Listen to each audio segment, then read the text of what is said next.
কেন্দ্রীয় নেতৃত্ব এবং রাজ্য নেতৃত্বকে অনেক অনেক ধন্যবাদ জানাই আমার গর্বের সাংসদ সুমিত্রা খানকে, যারা আমার উপর আবার ভরসা রেখেছেন। 2021 সালে 6টি বিধানসভার মধ্যে আমরা 5টি জয়লাভ করেছিলাম। এবারে আমি নেতৃত্বকে কথা দিতে পারি, আমরা 7-এ 7 করে দেখাবো। আমার প্রত্যেকটি কার্যকর্তার সহযোগিতা, প্রত্যেকটি এমএলএ, বিষ্ণুপুর সাংগঠনিক 3টি এমএলএ আছে, 3টি এমএলএর সহযোগিতা, তাদের ভালোবাসা, তাদের আশীর্বাদে আমি আবার পুনরায় জেলা সভাপতি হয়েছি। তাই সকলকে অশেষ অশেষ ধন্যবাদ জানাচ্ছি। আমাদের এটা পার্টির প্রক্রিয়া, সরিয়ে দেওয়ার কোনো ব্যাপারই নেই। সময় বিশেষে পার্টি দায়িত্ব দেয়। তাই উনি একজন বিধায়ক, একদিকে সামনে তার নির্বাচন আসছে, অনেক কাজ, এটা পার্টির প্রক্রিয়ার মধ্যে পড়ে।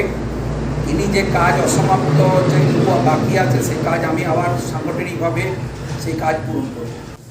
সবচেয়ে বড় হচ্ছে হিন্দু আজকে বিপন্ন, অস্তিত্বের লড়াই।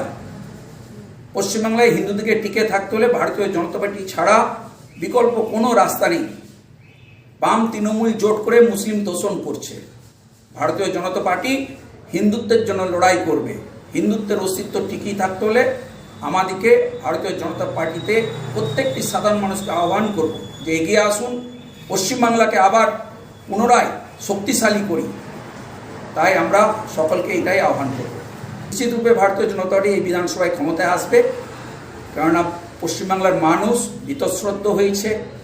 অশান্তি, দাঙ্গা, বোমাবাজি, দুর্নীতি, অশিক্ষা, সমস্ত দিক থেকে এই সরকার ব্যর্থ। তাই পশ্চিমবঙ্গের মানুষ ভারতীয় জনতা পার্টিকে নির্বাচিত করে।